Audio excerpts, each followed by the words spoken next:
Well,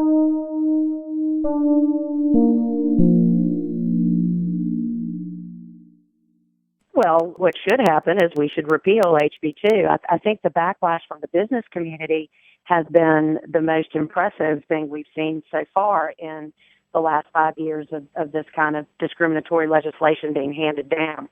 So the business community is a vital piece of this process. They have shown plainly, not just the entertainment industry, but the thousands of jobs that have been lost from Deutsche Bank. We were not selected for the Red Hat headquarters.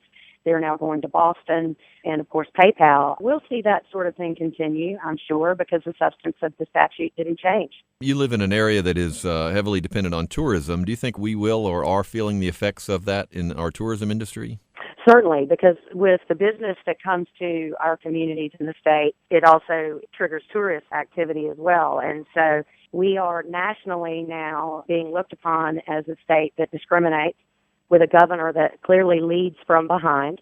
And it's not an attractive place to visit. The parents of the world don't want to subject their children to communities and states that don't practice inclusion and equality. What do you make of the supporters of HB2 who had a rally earlier this week, and when you talk to them, all they talk about is bathroom safety, and that's what this whole thing is about? Sure. I understand their position, and I respect their opinion on the issue. I truly do. I think that I, too, had concerns about the bathroom policy driving up to Raleigh that day before I saw the bill. But the problem with this bill is that it's not solely about bathrooms and locker rooms. The way the language is written, it is discrimination by omission. They have omitted or left out the LGBT community in their anti-discrimination statement. That's effectively what it is. And this country won't stand for this kind of thing for very long.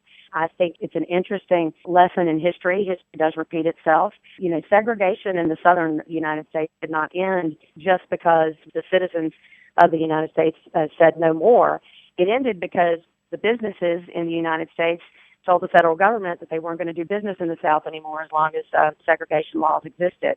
And I think that what you're seeing happen now is the business community standing up and saying, we're not going to do business in your state if you're going to discriminate against a certain portion of the population. And that's what will change things.